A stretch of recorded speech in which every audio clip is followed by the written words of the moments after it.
un poco precipitado. Yo por mí sí, así podemos disfrutar. Me parece que es un poco prematuro. Pienso que sí, que ya es hora de pasar a la 3. Que no pasa nada, que una semana más no cuesta nada. Yo creo que todos los burgaleses tienen ganas ya de pasar a fase 3. Ya estamos aquí, buenas noches. Seguimos pendientes de la confirmación del Gobierno para pasar a la fase 3 el próximo lunes. Aún está por ver si el cambio conlleva alguna restricción añadida o si permitirá el paso a otras comunidades. Las ciclocalles y ciclocarriles van a mejorar la movilidad de las bicicletas. En Burgos comenzarán a funcionar en las próximas semanas, pero en algunas ciudades, como Madrid, han ocasionado numerosos accidentes. Nosotros aplaudimos la medida tomada en Burgos, toda vez que es la primera en años en términos de infraestructuras ciclistas. Solo 2 de los 20 afectados por talidomida en Castilla y León han sido reconocidos por el Ministerio. Uno de ellos es el burgalés Daniel Ruiz. Tendrá que ser indemnizado económicamente. Me siento muy bien porque tiene sentido todos los años de mi vida. Desde que nací siempre he tenido este lastre y la interpretación que yo siempre he hecho, pues ahora cobra sentido, está más que justificado. Y en deportes, San Pablo Burgos se incorporará a sus filas a un jugador de garantías para la fase final de la Liga Endesa. Se trata del ala pívot granadino Pablo Aguilar, de 34 años, que llega procedente de la Liga japonesa y jugará el torneo de Valencia con el equipo azulón. Mañana, día de San Bernabé, vuelve el tiempo revuelto e inestable. Una profunda borrasca dejará tormentas y chaparrones fuertes en el norte, aunque serán débiles en el sur. El viernes tendremos vientos fuertes y descenso de temperaturas.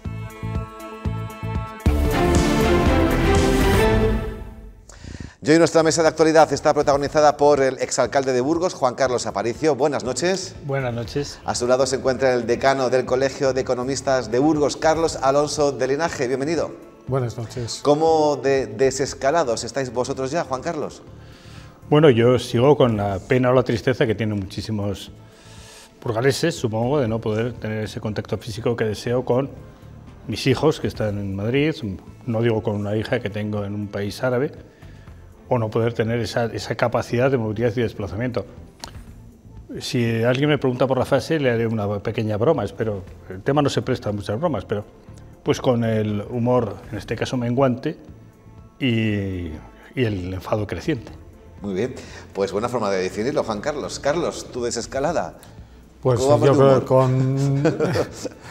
que con la mayor normalidad posible. Yo creo que ya hay una situación mucho más normalizada, que todos hemos aprendido a ser más respetuosos en todos los ámbitos y con la higiene que en estos momentos exige el momento, y yo creo que lo natural es seguir avanzando en la desescalada. Desde luego yo no estoy de acuerdo que tengamos que estar mucho más tiempo en la fase 2, tiene mucho más sentido pasar a la fase 3. Sí, luego vamos a escuchar lo que dicen los burgaleses de si avanzar de fase o no, pero nos da la sensación de que, salvo la movilidad, ya se vive como en fase 3, Juan Carlos. Hombre, yo creo que sí, que ciertamente hemos podido ganar, vamos a hablar en una palabra que a mí me gusta, calidad de vida.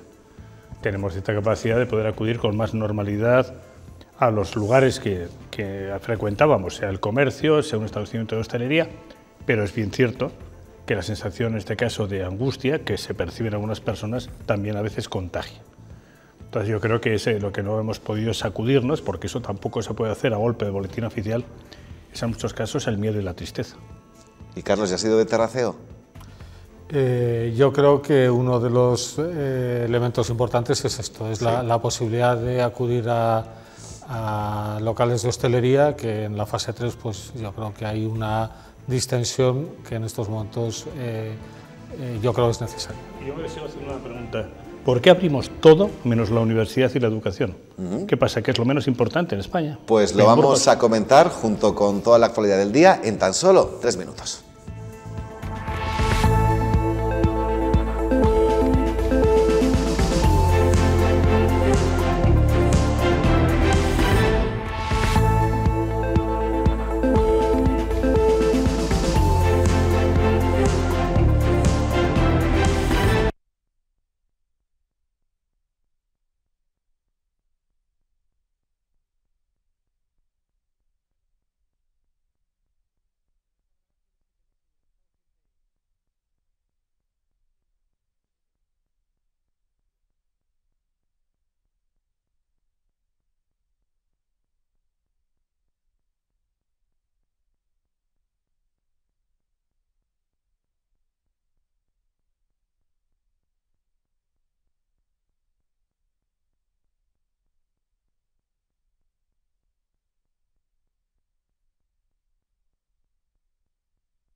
Pues ahí continuamos con Juan Carlos Aparicio y con Carlos Alonso de Linaje. Esta mañana ha habido sesión de control al Gobierno. La manifestación del 8M, se pueden imaginar, ha vuelto a convertirse en ese arma arrojadiza por parte de la oposición. La investigación judicial sigue abierta, encendiendo el discurso de nuestros políticos, hoy a punto de hervir en el Congreso. Señor Sánchez.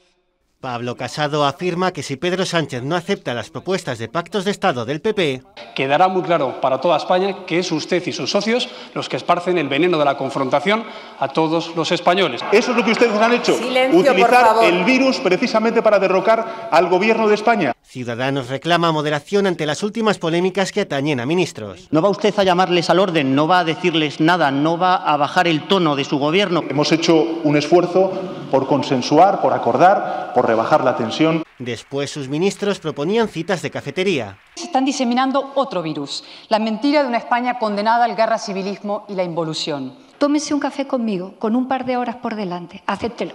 Usted en campañas de Podemos y en el Gobierno estamos viendo un monaguillo del señor Sánchez. Por eso gritan, por eso mienten y por eso patalean, señoría. Y si quiere, tomamos un café. Los gritos y los pataleos llegaban al preguntar por el 8M a la ministra de Igualdad. Bueno, ruego silencio, por favor. Con la presidenta del Congreso llamando al orden a los diputados de Podemos y del PP. Pues ya saben que se está criticando mucho la crispación en nuestros políticos, pero Carlos, tampoco es para rasgarse las vestiduras, no es algo nuevo. Yo creo que llevamos ya unos años en los que se está perdiendo incluso la educación y yo creo que la historia se ha construido siempre con acuerdos o incluso con desacuerdos respetuosos. Lo que no puede ser es que el discordante sea enemigo. Esto yo creo que no nos conduce a ningún sitio, ni bueno ni malo. Conduce única y exclusivamente a la parálisis, que es un poco lo que estamos viviendo. Hablas de acuerdos, sinónimo de apoyos, pero también podría ser sinónimo, Juan Carlos, de favores. No en vano, hoy hemos conocido que varios terroristas van a ser cercados a su territorio y uno de ellos es el que participó en el secuestro de José Antonio Ortega Lara. Eso es un intercambio de monedas, ¿no? A mí me da pena, me da auténtica pena que se aproveche un momento crítico, un momento en que indudablemente sería deseable la colaboración de todas las fuerzas políticas para resolver los dos principales problemas que tenemos, el de naturaleza sanitaria y la naturaleza económica, que se aproveche este momento para otras cosas, que se aproveche, por decirlo de alguna manera, un eclipse, la política, para hacer cosas que a mí particularmente me parecen bochornosas. El que se le dé un trato de favor al señor Pototo, que es uno de los responsables del horrible secuestro que tuvo que padecer Ortega Lara, me parece indigno. No sé si se está buscando algún grado de abstención o de colaboración, bien sea en el Gobierno de la Nación, bien sea en el Gobierno de Navarra o en otros sitios donde indudablemente ya se ha demostrado que una de las afirmaciones más rotundas y campanudas del señor Sánchez, que es que nunca pactaré con Bildu, no se tiene de pie. Dicho lo cual, me parece que eso es un uso inmoral de la política. Respecto a la crispación, yo nunca pediré la ayuda a puñetazos ni con insultos. Y la llamada a la colaboración y al consenso tiene que hacerse desde planteamientos bien definidos y claros, que pueden, indudablemente, confrontarse, que es cotejar, que es comparar, no enfrentar. Y aquí hay una serie de personajes que han aparecido que se dedican sistemáticamente a la provocación. Voy a utilizar una palabra que no me gusta, pero es la más clara. Macarras políticos. Pero en todas las bancadas, Juan Carlos, ¿eh? Eso en todas las bancadas, perdone, no tienen la misma responsabilidad. Lo digo por experiencia, un diputado de oposición que un vicepresidente del Gobierno. Y luego seguimos hablando. Porque aquí todos son iguales, no son todos iguales, ni todos tienen las mismas responsabilidades. Yo parto de que indudablemente quien me conoce sabe que no soy partidario de esa forma, de ese estilo. No pertenecía a la generación del 78, pero casi. Tuve trato en relación con los que realmente supieron articular, crear y conformar una democracia en España. Y ahora tenemos personas empeñadas en la provocación sistemática, en el enfrentamiento sistemático, en la división sistemática y en el insulto. Y eso para mí es insoportable. Y en la mentira, de la que han hecho un auténtico estilo de vida. Carlos.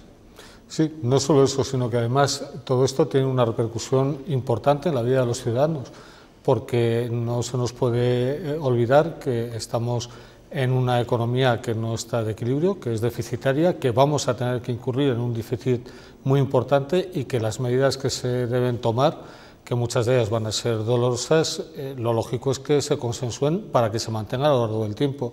Esto no es un tema de dividir entre buenos y malos o entre medidas correctas y erróneas, hay medidas en las cuales hay poco que decidir, solo hay que tomarlas y el clima actual desde luego no lo propicia. Pues a eso vamos, porque la OCDE pronostica que la economía de nuestro país será la más golpeada de producirse un rebrote, hasta un 14% podría mermarse. Donde más lo notaríamos sería en la renta per cápita, porque anticipa un descenso de casi un 10%. Esto se une a la previsión del Banco de España, que avista una reducción del Producto Interior Bruto de casi un 12%. Carlos, en primer lugar, inicialmente, ¿cómo se hacen estos cálculos? Pues realmente el Producto Interior Bruto es la riqueza del país. Hemos parado la economía del país, por lo tanto hemos dejado de producir durante 2 meses. Hay que pensar que la caída que tuvo el Producto Interior Bruto en el primer trimestre, que ya nos asustó, no se va a parecer en nada en el segundo trimestre, que vamos a tener prácticamente 2 meses de vacío de producción. Por lo tanto, la recuperación va a ser mucho más rápida de la crisis anterior, porque en este caso lo que hemos hecho ha sido parar la economía, no producir, no consumir, no salir de casa, pero si no se toman las medidas adecuadas seguiremos sufriendo, sobre todo en el nivel de desempleo. Y el nivel de desempleo tiene, yo creo que 2 factores tremendamente malos. Uno de ellos es que los desempleados tienen nombres y apellidos. Entonces, aquí no estamos hablando de cifras, sino estamos hablando de personas. Y en segundo lugar, que nuestra economía y la parte de la economía que más se ha resentido es la más intensiva en mano de obra y, por lo tanto, hemos destruido gran parte de los puestos de trabajo vinculados, por ejemplo, al turismo. Ajá. Y esto, mientras no se pongan medidas para poder reactivar estos sectores, el alargamiento de la crisis va a hacer que la recuperación sea mucho más larga y mucho más lenta. Juan Carlos, te pregunto ahora como exministro de Trabajo, ¿muchos de los ERTEs que hay ahora en pocos días o semanas pueden convertirse en ERES? Sin duda ninguna. ¿Y se van a convertir? Y se van a convertir inevitablemente en la medida que cuando cualquier empresario, cualquier empresa, me gusta utilizar más el término empresa porque es donde confluyen los empresarios y los trabajadores, hagan cuentas, vean que la demanda ya no existe porque realmente muchas empresas están manteniendo su trabajo a costa o a cambio de lo que eran ya pedidos anteriores. Pero aquí el problema es que una vez que se acabe ese recorrido, ¿qué es lo que les espera? No estoy hablando solamente de la industria, que en Burgos es determinante, y sobre todo la industria del automóvil, con cosas tan infortunadas y ahora se ponen en evidencia, como eran eso de condenar y denostar algunos de los productos fundamentales de nuestra propia industria del automóvil, como eran todos los vehículos de explosión, diésel incluidos, vienen tiempos muy difíciles. Y esto hay que afrontarlo con mucho sentido común. Ahora más que nunca hay que exigir que cada dinero público que se gaste se haga con una delicadeza absoluta y se haga buscando fines de recuperación, no fines de quedar bien. Yo recuerdo las funestas declaraciones, los funestos efectos que nadie pudo hablar, que el plan E. Bueno, recuerdo el plan E, como que al final se demostró que era echar gasolina a un incendio. Espero que ahora sepamos aprender de los errores. Por cierto, el mismo señor que diseñó el plan E es un señor que está diciendo que ahora hay que atacar a Estados Unidos. Yo creo que es el momento de buscar amigos y no el de crearse aún más enemigos. Sobre todo una España que, nos guste o no, está muy endeudada, que no tiene apenas capacidad de reacción, porque debemos mucho. Y en esos informes que usted citaba, pues podemos llegar, o que tú citabas, podemos llegar al 130% de la riqueza nacional como deuda que estamos trasladando además a la siguiente generación, con el consiguiente enfado, y lógico enfado de esa generación que dice, y creo que no le falta razón, que no tiene por qué asumir los errores de sus padres ni de sus abuelos. Y yo soy padre y abuelo. Y Carlos, ¿quién va a sufrir más, las pymes o las grandes empresas? Pues va a depender en gran medida del sector. Desde luego las pymes lo que sí que van a hacer es destruir más empleo, porque las pymes concentran la mayor parte del empleo en España. Por lo tanto, no solo y suelen tener menos capacidad financiera para soportarlo, pero en cualquier caso estamos hablando de viabilidad. Aquellas empresas que puedan soportar es porque podrán seguir abiertas. Aquellas empresas que no tengan posibilidad de soportar esta situación, pues se verán abocadas al cierre. Yo, respecto al tema de la deuda, creo que debemos de hacer una reflexión importante, y es de la moralidad, de lo inmoral que es gastarse el dinero, los impuestos de tus hijos y de tus nietos. O sea, porque es que estamos hartos de ver cómo se intenta justificar en las Cortes españolas la necesidad de seguir endeudándose. A mí me gusta, no les suele gustar mucho a los ministros de Economía, con alguno de ellos he comido y defiende que este paralelismo no se debe hacer, pero que alguien lo intente hacer en su casa, que alguien diga, no, es que a mis hijos les hace falta ir a estudiar a Estados Unidos y no pasa nada por gastar un 3% más de lo que gano al año, que lo haga durante 3 años y lo normal es que ningún maco se lo financie. Pues estamos yendo a esa situación. Para que nos hagamos una idea, España logró en un momento dado, por formar parte de un gobierno, tener el 65%, que ya es mucho, que es 2/3, o sea, 2/3 partes prácticamente de la riqueza nacional como nivel de deuda. Es que estamos hablando de niveles del doble. Y eso además nos genera una dependencia porque ¿quién paga esa deuda? En este momento hay un alivio. El Banco Central Europeo está comprando deuda española. Pero ¿hasta cuándo y hasta dónde podrá el Banco Central Europeo seguir comprando deuda española? Yo me hago esa pregunta y estoy seguro que estamos muy cerca de los límites de resistencia del propio Banco Central Europeo. Y a partir de ahí tenemos que ser conscientes de que si no estamos comprometiendo e hipotecando a nuestros hijos y a nuestros nietos, lo digo así de claro. No cabe quejarse ese pensionista, y lo soy, que dice, es que tengo que ayudar a mis hijos y a mis nietos. Evidentemente, porque a lo mejor no ha habido un reparto equitativo de la riqueza entre las generaciones. Ahí suscribo totalmente lo que decía Carlos. Tenemos que pensar no solamente egoístamente en nosotros, pensar en que tenemos que vivir mejor que vivieron nuestros padres, nuestros abuelos, sino también intentar que nuestros hijos y nuestros nietos vivan al menos como nosotros. Es buena idea trasladar la situación de un país a una casa particular, porque al fin y al cabo las cuentas son las cuentas y las sumas y las restas son más contadas. Efectivamente. Pues vamos a otro asunto, porque en pleno debate sobre la no reincorporación todavía de los alumnos a los centros educativos, el Gobierno acaba de dar a conocer su propuesta para el nuevo curso. El documento, que servirá de base a las comunidades autónomas, contempla clases presenciales en grupos reducidos. Se tendrá que mantener la distancia de seguridad de 1,5 metros entre todos los alumnos del centro, menos en los grupos de menos de 10 años. Es decir, aquí, Carlos, hay un cambio de criterio. Hemos pasado de la ministra de Educación, decir, hace escasas horas, días, vamos a partirnos, ¿no? Presencial y telemática, ahora 100% presencial.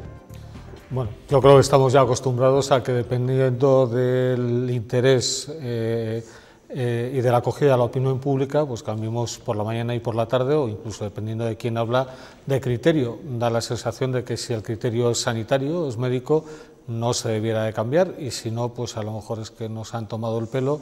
Sí que es cierto que el poder compaginar docencia presencial con docencia virtual en un mismo grupo, pues a mí al menos me parece que es tremendamente complicado, que desde luego lo deseable es la educación presencial. Es que no va a estar al mismo nivel el presencial que el telemático, seguramente, ¿no? Académicamente hablando. Sobre todo que es muy complicado dar clase al 50% de los alumnos en casa, al 50% en clase, y a la semana siguiente cambiamos, y pues no sé, esto a mí me parece que tiene, no sé si tiene mucho sentido didáctico, pero tiene poco sentido práctico.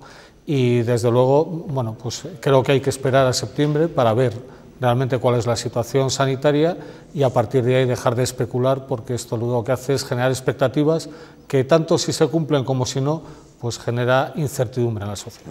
Dos aspectos. A mí lo primero que me sorprende es que sea negociable políticamente, como nos dice Ciudadanos, y dice que ha sido su gran logro, que lo que los científicos, el consenso científico de esos santos científicos, maravillosos científicos, decían que eran 2 metros, de repente se baja a 1,5 metros. Yo supongo que esto será un motivo de alegría para todo aquel que tenía que jugar con el aforo, con la capacidad de su comercio, con la capacidad de...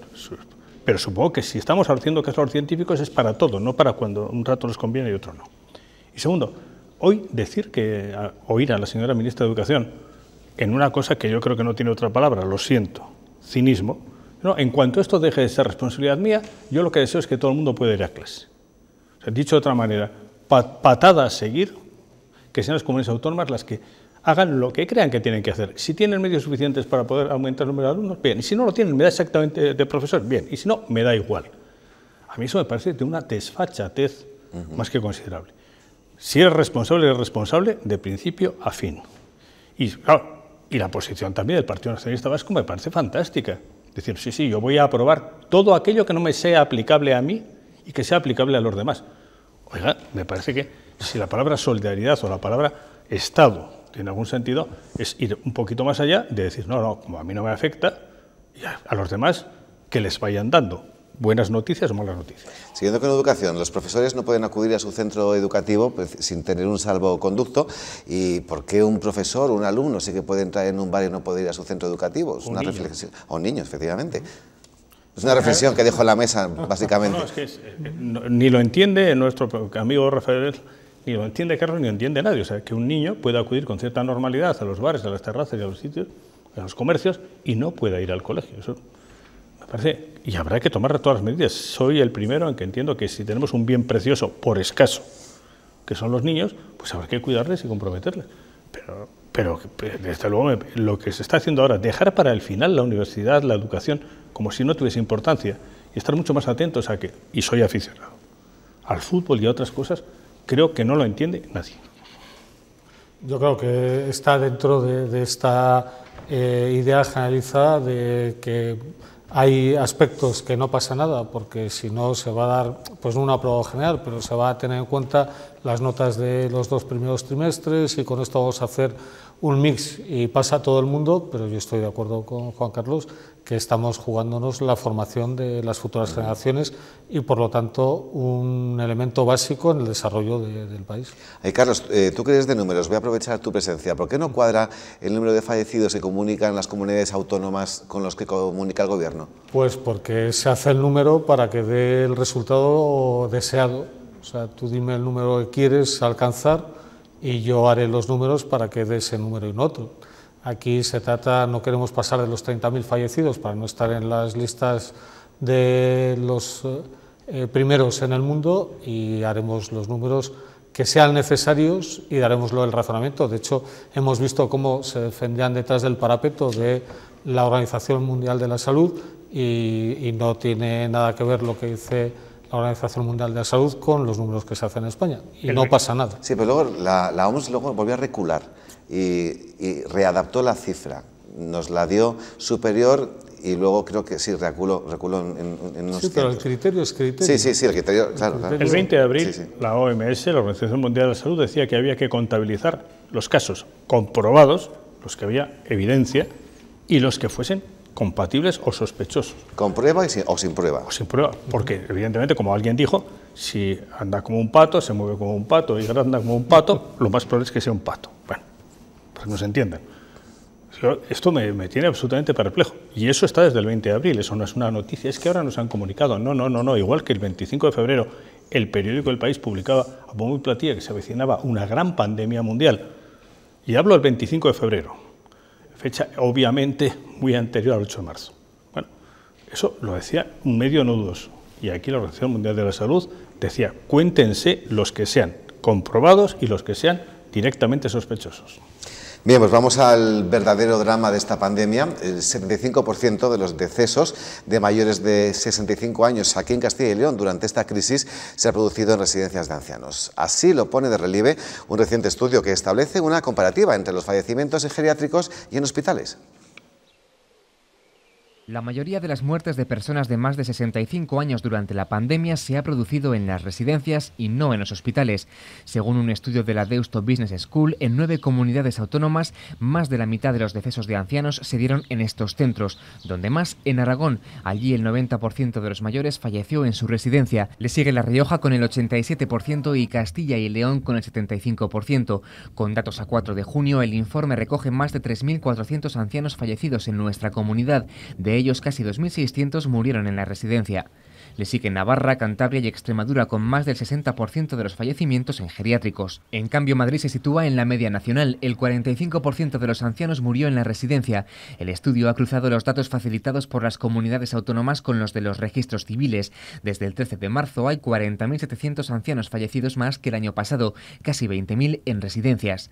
Para los autores del informe, esto obliga a reflexionar sobre el sector de las residencias en un contexto de población envejecida para acercar lo sanitario a lo asistencial. Impotencia, eso es lo que sintió nuestra siguiente protagonista, Ana, cuando le dijeron que su madre enferma grave de COVID-19 se quedaba en la residencia, que no le iban a llevar al hospital. 1.723 mayores han fallecido en su habitación en esta pandemia. Medio centenar de familiares de estas víctimas se han unido en una plataforma para denunciar la gestión de la Junta en estos centros. Los padres de Ana se contagiaron de coronavirus en la residencia, él asintomático y ella grave. Te dicen que tu madre está muy grave, pero que no la van a trasladar a un hospital y que lo mismo que le pueden hacer en un hospital se lo van a hacer allí, pues para empezar, pues no te lo crees. La Consejería de Sanidad había ordenado que no moviesen a los mayores de los centros. Es una situación horrible porque es lo primero, una impotencia tremenda. Cuando la llevaron al hospital ya era tarde. Yo cada día veía en los informativos a todas estas personas mayores que salían de los hospitales y de las UCIs, pensaba, a mi madre no le han dado esta oportunidad, no le han dado esta opción. Falleció y Ana peleó para sacar a su padre del centro. Estaban 250 personas con una enfermera, cuando la mitad de la residencia estaba contagiada ya y muchos de ellos en estado grave y muy grave. Son 2 de los 54 afectados que van a denunciar la gestión de las residencias y de la Consejería de Sanidad y Familia. Porque entendemos que esos 2 escritos lo que hacen es condenar a la muerte, a una muerte gratuita a muchas personas mayores. En Castilla y León han fallecido más de 2.500 mayores en residencias. La Fiscalía ha abierto diligencias en 20 de ellas. Tremendo vivir esta situación. Juan Carlos, ¿qué recorrido avistas a un proceso judicial de este calibre? Yo no quisiera estar en el lugar de estas personas que han pasado por un trance durísimo, como es no poder acompañar a sus seres queridos o tener la sensación de que no han recibido todos los cuidados que podían recibir. Pero tampoco quisiera estar en el lugar de las personas que desde un criterio profesional, esos a los que se aplaudía todas las tardes, sabiendo que no había respiradores suficientes, sabiendo que no había equipos de protección individual suficientes, sabiendo que no había mascarillas, por eso entonces las mascarillas no eran necesarias, han tenido que tomar decisiones.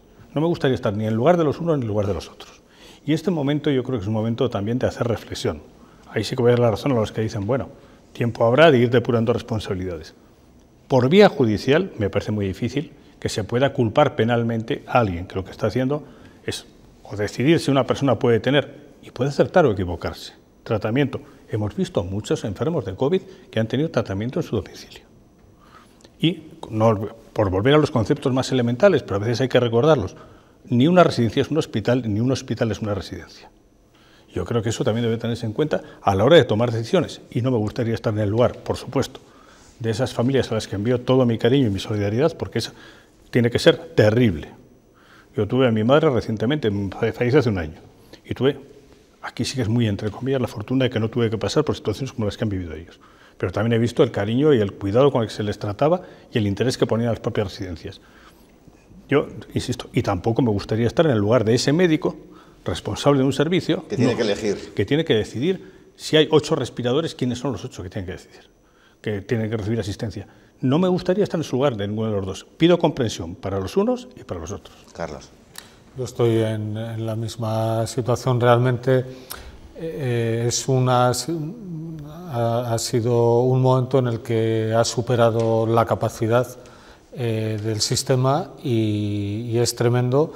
No debiera haber pasado, pero yo también me parece que la reflexión de que un hospital no es una residencia ni una residencia es un hospital es necesaria, porque ha dado la sensación de que parte de las residencias no han hecho todo lo que podían hacer y posiblemente han hecho todo lo que estaba en sus manos, pero no son hospitales.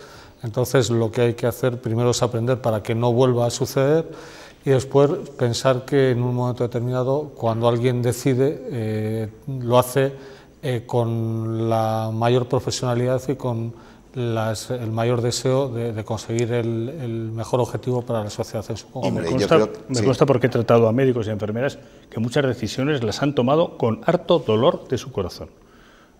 Insisto, sé cuáles son las reglas de juego. Yo el día que ingresaron a mi madre en la residencia, la tarjeta de asistencia pasó de un centro de salud a otro centro de salud. En ningún momento ha tenido desprotección. Si lo que ha habido es un desbordamiento, no hemos llegado al colapso, pero hemos estado muy cerca del sistema público de salud, también hay que entender que los profesionales no tomaban las decisiones por capricho.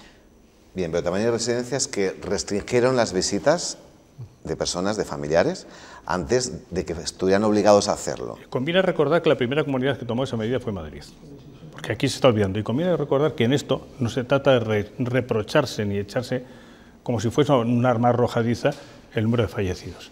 Pero Castilla y León, desde luego, no es la peor comunidad autónoma, ni lo que ha querido decir ese provocador de la política, Madrid y las gobernadas por el PP. No, señor. Aragón no está gobernada por el PP, Extremadura no está gobernada por el PP, y desde luego me parece vergonzoso, por eso no atenderé a las estrategias de provocación, que una persona que tiene una responsabilidad importante, vicepresidente de un gobierno, diga las cosas que estoy diciendo. Pues la evolución positiva del número de contagios por COVID-19 anima a nuestro gobierno autonómico a pedir ese cambio a fase 3 para toda Castilla y León a partir del próximo lunes. Un importante avance en esa desescalada que algunos burgaleses aplauden, mientras que otros lo ven con cierto temor. Vean. Las áreas básicas de salud que fueron pioneras en iniciar la desescalada estuvieron 4 semanas en fase 1. Desde el pasado lunes toda Castilla y León se encuentra en fase 2, pero la Junta ha decidido pisar el acelerador. No, creo que no. Es mejor aguantar un poco. Por lo menos 1 o 2 semanitas más pues sería estupendo. Lo lógico es que hasta que no estemos todos bien en condiciones no nos pasen de fase. La fase 3 que la fase 2 la diferencia es poca, entonces es preferible esperar un poquitín. Si hemos estado hasta este tiempo un poquito más lento tampoco me importa. Para la 3 me parece mucho. Temor aún a un rebrote de los contagios, especialmente entre las personas de mayor edad, aunque se hace necesario avanzar hacia la normalidad. Va a quedar por las empresas, por la gente que trabaja. Y aunque en la fase 3 la Junta apuesta por no abrir todavía fronteras con otras comunidades autónomas, ya tenemos ganas de vacaciones.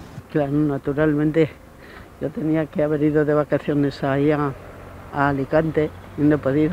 Pero no todo el mundo ve con tanto escepticismo el avance hacia la fase 3. ¿Qué opinan los jóvenes? Yo por mi parte opino un poco diferente. Si lo creen conveniente, yo creo que sí, ¿no? Yo pienso que ya es hora, porque aquí en Burgos la verdad que está bastante bien la cosa. Los índices que estamos dando ya son correctos para pasar a la fase 3 y creo que se necesita, hay muchos sectores que necesitan que haya esa libertad de movimientos. Si la propuesta recibe el visto bueno del Ministerio de Sanidad, Castilla y León estaría un poco más cerca de la nueva normalidad. Pues ya han visto qué opiniones para todos los gustos. Vamos a cambiar de asunto porque dentro de unas semanas van a comenzar a funcionar las primeras ciclocalles y ciclocarriles de Burgos. Nacen con el objetivo de mejorar esa movilidad de las bicicletas, pero en algunas ciudades están siendo bastante cuestionadas. Por ejemplo, en Madrid han ocasionado numerosos accidentes. El último lo ha sufrido un ciclista burgalés. La bicicleta será el vehículo prioritario en los nuevos ejes que unirán el centro de Burgos con Gamonal y con el hospital. Nosotros aplaudimos la medida tomada en Burgos, toda vez que es la primera en años en términos de infraestructuras ciclistas. Su puesta en marcha se realiza con carácter temporal para facilitar la movilidad mientras dure la pandemia. A los usuarios de bicicletas no les termina de convencer el ciclocarril. Ya en 2017 hicimos un informe donde proponíamos la inclusión de estas 2 vías en la trama ciclista de la ciudad. Estamos en revisión precisamente para que los ciclocarriles o no se ejecuten o sean solo donde sean estrictamente necesarios. Ahora bien, las ciclocalles sí. Creen que para las grandes avenidas como la calle Vitoria lo idóneo es un carril bici que garantice la seguridad de los ciclistas. Sí, nosotros la calle Vitoria siempre la hemos reivindicado como un eje en el que tiene que haber vía ciclista, y esa vía ciclista tiene que ser específica y exclusiva para bicicletas. Un carril bici seguro para los ciclistas. En las ciudades en las que los ciclocarriles llevan años implantados están luchando contra ese modelo que supone un riesgo. Hay que hacer vías seguras, segregadas en calzada, no hay que hacer chapuzas. Es la opinión de David, un ciclista burgalés que la semana pasada fue arrollado por un turismo mientras circulaba por un ciclocarril en Madrid. No vale con pintar una bici en el suelo y dejar todo igual.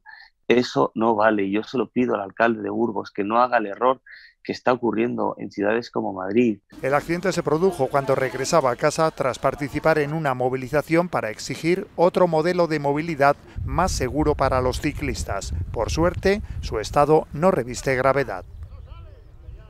Afortunadamente, deseamos una mejoría importante a David. Volvemos a la mesa. Juan Carlos, Carlos, ambos estáis muy viajados. ¿Habéis compartido vía con ciclocarriles y ciclocalles? Yo no. Lo he visto en Madrid, porque soy asiduo. Me parece peligrosísimo, creo que es muy complicada la convivencia y, en cualquier caso, yo creo que es una solución temporal en zonas donde es complicado tener un carril exclusivo, pero desde luego la peligrosidad es muy alta. Tres cosas o tres temas que me gustaría suscitar. Lo primero, se decía las bicicletas no son para el verano. Las bicicletas no son para ciudades como Madrid, salvo que se genere una infraestructura que hoy por hoy no tiene. Segundo, decía este señor que defiende, y me parece correctísimo, y reivindica todo lo que quiere sobre las bicicletas, que no se había hecho nada en infraestructuras. Hombre, la red de carril bus que tiene Burgos no se ha construido ni en el último año ni durante el confinamiento, simplemente por dejarlo claro. Tercero, aquí estamos hablando de un concepto... Se hizo cuando tú eres alcalde. Y mucho antes. El primero y gran impulsor, porque era un gran aficionado a la bicicleta. Yo no lo soy. Era Valentín Niño, que es la persona que realmente impulsó la generación con mayor o menor acierto, con soluciones como la del Espoloncillo, con soluciones como imperfectas. Bueno, pero decir que no se ha hecho nada me parece una auténtica barbaridad. Eso es el negacionismo o el supremacismo. Y aquí no olvidemos que falta una tercera opinión. Me parece muy bien que se oiga la opinión de la Administración, que se oiga la opinión de los aficionados a la bicicleta, que se oiga la opinión de los conductores de los vehículos de 4 ruedas y de explosión, y también de los peatones. Yo, si alguna queja tenía sistemáticamente cuando era alcalde, era de mucha gente mayor que me decía que los comportamientos incívicos, esos los que no menciona nunca algunas de estas asociaciones, venían también y son constatables. Y el que diga que no ha visto algún comportamiento incívico sabe que miente. Pues los peatones están representados en la asociación Andando Burgos, que habrá mantenido reuniones con la alcaldía, imagino. No sé si, yo lo que le quiero decir es lo siguiente. Si admitimos, volvemos a lo de antes, vamos a los principios. Si la bicicleta es un vehículo, lo primero que tiene que tener es una identificación. Porque todos los vehículos, hablo de tractores, hablo de ciclomotores, hablo de quads, tienen una identificación. ¿Por qué las bicicletas no tienen una identificación que permita, en este caso, no solamente reconocer a quien tenga un comportamiento incorrecto, sino también con las actuales tecnologías tener un mayor control del mal uso? Y bendito sea la utilización y ojalá cada vez haya más utilización de bicicletas. Pues vamos a acabar la mesa de actualidad con una sonrisa, porque la búsqueda de un supuesto cocodrilo cerca de nosotros en el río Pisuerga se ha hecho viral en Internet. Las redes sociales se han llenado de memes y frases ingeniosas sobre la búsqueda del caimán, que de momento sigue sin aparecer. ¿Qué hace un cocodrilo en el Pisuerga? Es la pregunta que todos nos hacemos y que los memes se han encargado de contestar. Parece que al caimán le pilló el estado de alarma en plena visita al Pisuerga y hasta la fase 3 no podrá volver al Nilo. Y eso que en la fase 1 también estaba prohibido el baño en el río. Y es que, una vez más, los Simpson, como nos recuerda Óscar Olmos, han vuelto a predecir el futuro. Y no se suponía que Chuck Norris era australiano, ahora va a resultar que es vallisoletano. Justo para ellos, para los vallisoletanos, es esta recomendación, ya saben, a un cocodrilo de distancia para su seguridad. Pero lo cierto es que aún no sabemos nada de él, ni el que tenía atemorizado al capitán Garcio se escondía también. Pues nosotros nos hemos venido hasta aquí, hasta una de las orillas del río Pisuerga, y de momento ni rastro de ese famoso cocodrilo. Aquí en Simancas hay disparidad de opiniones, hay vecinos que dicen que sus propios vecinos le han visto y otros que no se lo creen, pero lo cierto es que aquí se ha despertado la curiosidad, porque aquí miran, señalan y no dejan de mirar. Pienso que un cocodrilo es imposible que venga a Valladolid. Puede haber sido alguna broma de alguien. Yo verlo no lo he visto. Incluso están preparados por si aparece. Sí, digo, le hago una foto, pero si lo veo ya lejos, si no, no. Pero, ¿dónde está el caimán? Se va el caimán, se va para Tordesillas. En Tordesillas o no, de momento no sabemos dónde está. Visto por la orilla, un loco que se cansó. Lo que seguro que está ocurriendo es que el policía local que atestiguó haberle visto él personalmente estará rezando todos los días para que aparezca, ¿verdad? Sí, un señor se llama Francisco Sánchez, que yo creo que es absolutamente creíble, porque claro, además es suficientemente conocido en su pueblo para saber que no es aficionado a bromas pesadas. Yo no sé lo que ha habido, pues, pero ciertamente en este momento yo creo que la sociedad española está deseando tener alguna noticia que no fuesen las tristes noticias que llegan de la situación sanitaria y de la situación económica. Y a lo mejor este tema se ha convertido... Antes se habló de las serpientes de verano, que era cuando había escasez de noticias, había que hinchar cualquier noticia o cualquier elemento noticiable. Aquí habrá que hablar de las serpientes de verano y de los cocodrilos de verano también.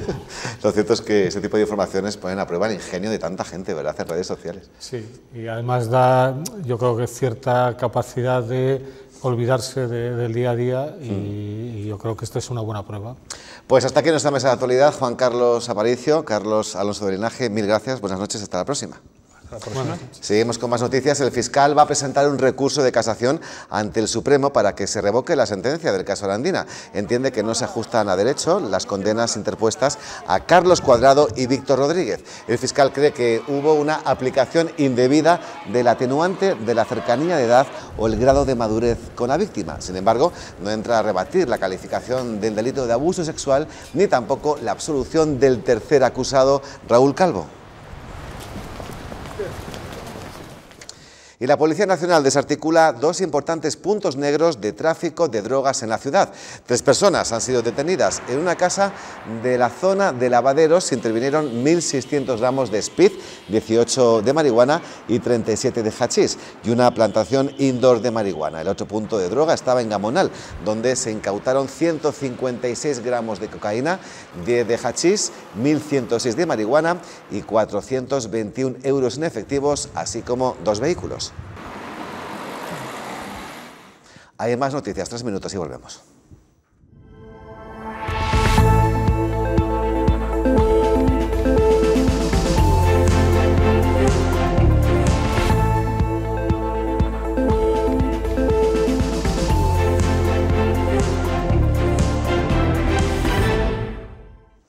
Continuamos en Noticias 8 edición noche, hora de ir a la redacción. Leticia Gutiérrez, buenas noches.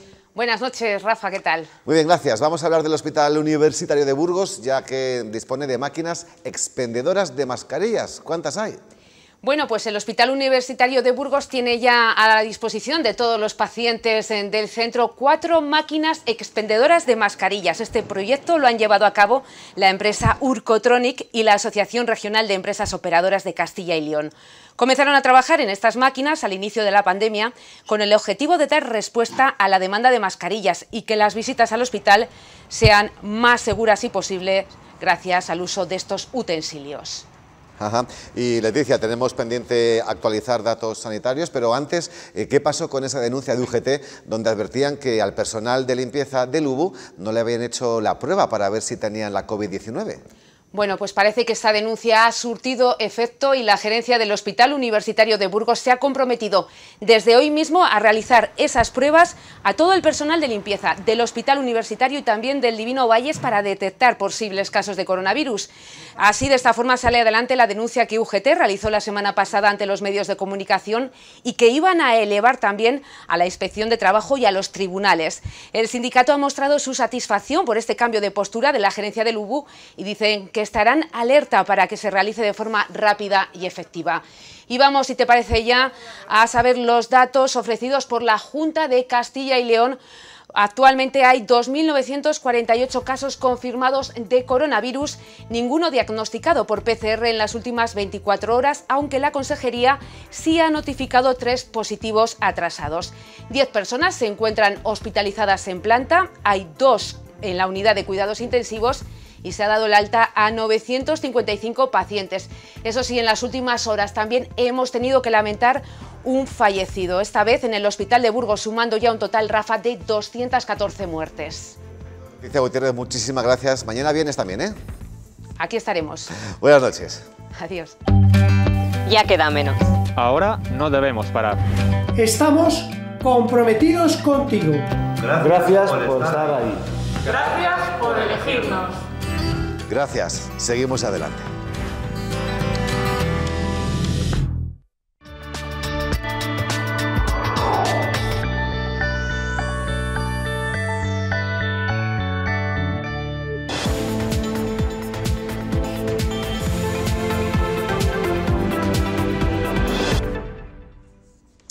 Y vaya con el miércoles también en el deporte. Samuel Gil, buenas noches. Hola Rafa, buenas noches. Lo digo porque Miki Muñoz se queda en el Burgos. Sí, y ya teníamos ganas de contar una buena noticia. Ata el conjunto blanquinegro a uno de los jugadores considerados clave para la próxima campaña. El catalán llegó en el mercado invernal al planteo después de haber comenzado la temporada 19-20 sin equipo, tras haber salido del Valencia Mestalla. La adaptación del centrocampista ha sido espectacular desde el principio, formando un gran doble pivote con otro gran jugador de la escuadra blanquinegra, Galder Cerrajería, que mejoró sustancialmente el rendimiento del equipo burgalés. Precisamente, el vizcaíno es otro de los objetivos marcados en rojo junto a Miki por Michu, para completar la pareja en el centro del campo junto al gerundense. En segunda división, el Mirandés descansa mañana, pero ha entrenado hoy sobre las instalaciones del Campo 2, en Andúba. Por delante 4 días hasta el redebut ante el Numancia. Todos listos, de momento sin ausencias en el bloque que dirige Andón Iraola. El partido el domingo a las 5 en suelo rojillo. Se lo contábamos en nuestro sumario, San Pablo Burgos ha alcanzado en las últimas horas, ya es oficial, un acuerdo con el ala pívot granadino Pablo Aguilar para su participación en la fase final por el torneo por el título en la Liga Endesa.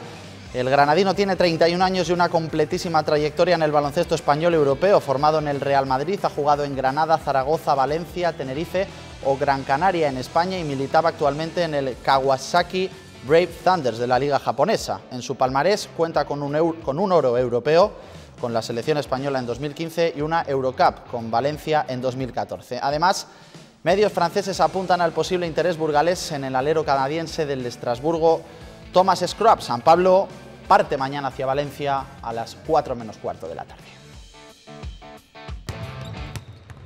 Queda poco más de una semana para que se lance el balón al aire de nuevo en la Liga Endesa. San Pablo llega a la cita después de reacostumbrar el cuerpo al trabajo de élite después de un larguísimo parón y con buenas sensaciones. Lo más complicado, lógicamente, ha sido adaptar el cuerpo a volver a entrenar, a la competición, a los impactos y un poquito ha sido eso.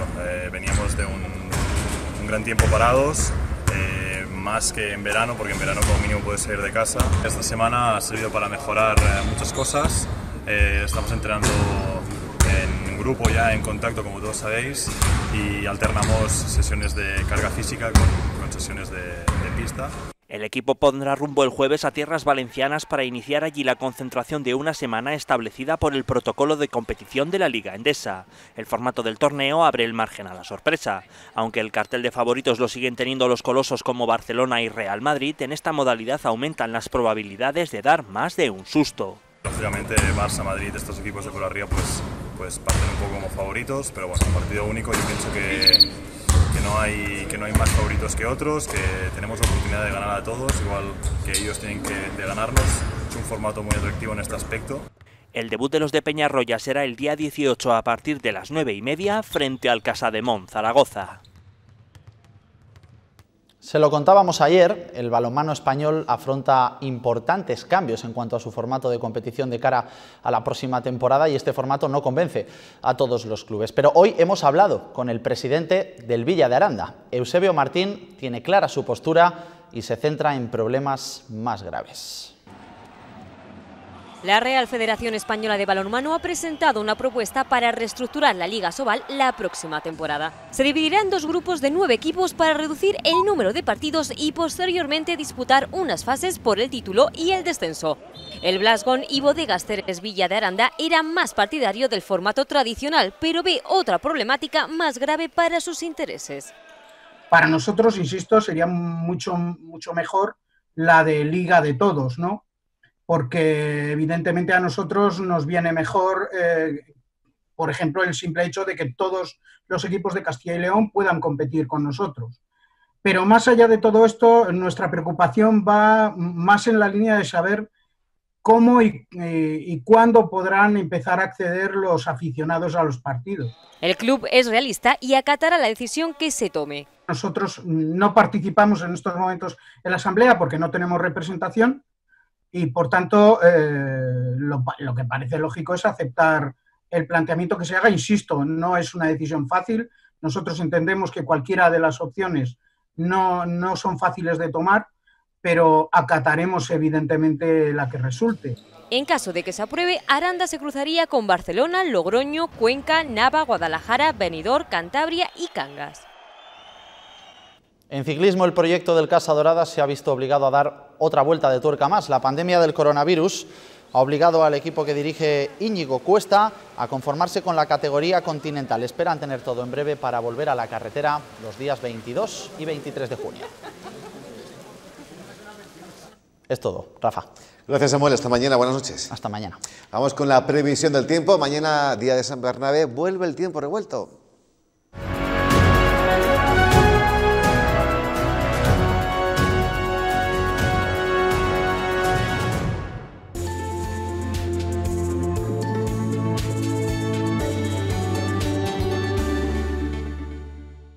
En la imagen del satélite vemos cómo bandas de nubes altas se están cruzando por la península, lo que ha hecho que los cielos estén entrevelados o algo enmarañados.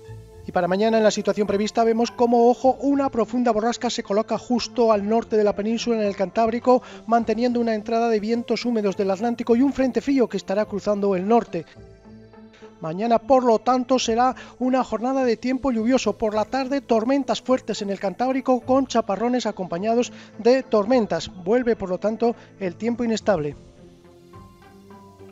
Concretando para nuestra provincia en este jueves 11 de junio, día de San Bernabé. Como veíamos en el mapa, la borrasca que se coloca en el Cantábrico va a hacer que en el norte, en Merindades, tengamos una jornada muy inestable ya desde por la mañana, cielos nubosos con tormentas fuertes en Espinosa de los Monteros, también por la zona del Valle del Ebro, y chaparrones que también pueden ser fuertes por la tarde. Las temperaturas bajan, las máximas ya se quedan sobre los 16-18 grados en Miranda de Ebro. Por la Bureba y por el este también tendremos un aumento de nubosidad con chubascos por la tarde, bajan las temperaturas, hoy máximas de 20, mañana en Briviesca se quedan sobre 17, en Belorado máximas de 18 grados, eso sí, suben las temperaturas mínimas que estarán sobre 6-7 grados, en Pradurango las máximas sobre 15 grados. En el centro y oeste tendremos también un progresivo aumento de nubosidad y a partir del mediodía y por la tarde ya hay que esperar chubascos que afectarán sobre todo a la zona centro, bajan las temperaturas con respecto a hoy, las máximas por Melgar, Villadiego se quedan en 18-17 grados. En el sur también tendremos un aumento de nubosidad, aunque aquí no esperamos tormentas y los chubascos serán más débiles. Amaneceremos con menos frío que estos días, las mínimas sobre 7 grados, máximas de 18. En Aranda las máximas estarán sobre los 19 grados, las mínimas sobre 8. Y en la sierra, cielos nubosos con lluvias y chubascos por la tarde. El viernes, además de chubascos, bajada notable de temperaturas, aunque durante el fin de semana se irán recuperando. Y terminamos nuestro espacio de hoy hablando de las flores. Ya tenemos a los gamones, esta planta que dio precisamente nombre al pueblo de Gamonal. Aspodelus albus es un nombre científico, una planta que estos días adorna, como vemos, nuestros montes.